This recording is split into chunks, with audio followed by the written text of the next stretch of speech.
சாதனையாளர்கள், தொழிலதிபர்கள், விஞ்ஞானிகள், கல்வியாளர்கள், வியாபாரிகள், விவசாயிகள், மாணவர்கள் அனைவரும் அவசியம் பகுதி நேர அரசியலில் ஈடுபட்டு தங்களுடைய தனித்திறமை உறுதி மேற்கொள்ள வேண்டும் அப்படின்னு நீங்க சொல்லியிருக்கீங்க. என்ன அந்த பகுதி நேர அரசியலுக்கு எல்லாரும் வரணும் அப்படிங்கறதுல உங்களோட வலியுறுத்துறதுக்கான காரணம் என்ன? எல்லோருக்கும் இன்றைக்கு வாக்களிக்கிற உரிமை இருக்கிறது. எதுவும் தெரியாமல் வாக்குச்சாவடிக்கு போகக்கூடாது. ஆகவே அரசியலை பற்றி தெரிந்திருக்க வேண்டும். அது மட்டுமல்ல, என்னுடைய பார்வையில் அரசியல் ஒரு முழு நேரம் அல்ல. தயவுசெய்து முழு நேரம் அல்ல, புரிஞ்சுக்குங்க. அதை முழு நேரம் எப்போ ஆக்குறீர்களோ அதன் மூலமாக சம்பாதிக்க விரும்பப்படுகிறது அர்த்தம்.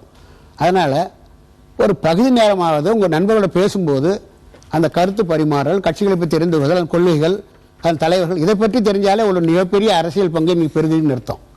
அதை வைத்துக்கொண்டு நாளைக்கு தேர்தல் நேரங்களில் சரியானவர்களுக்கு வாக்களிப்பீர்கள். அதுதான் பகுதி நேரம் நான் சொல்கிறது.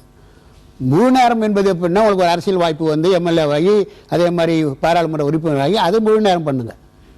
அதற்காக அதை பண்ண போகிறேன்னு நினச்சிட்டு உங்கள் லைஃப் பூரா அதிலே இருந்துக்கிட்டு இருந்தீங்கன்னா தென் உங்களோட உழைப்பு, குடும்பத்துக்கான சம்பாதனை வேண்டும், அதே போல் பிள்ளைகளை படிக்க வைக்க வேண்டும், அதெல்லாம் வருமானத்தை ஏற்படுத்த வேண்டும்.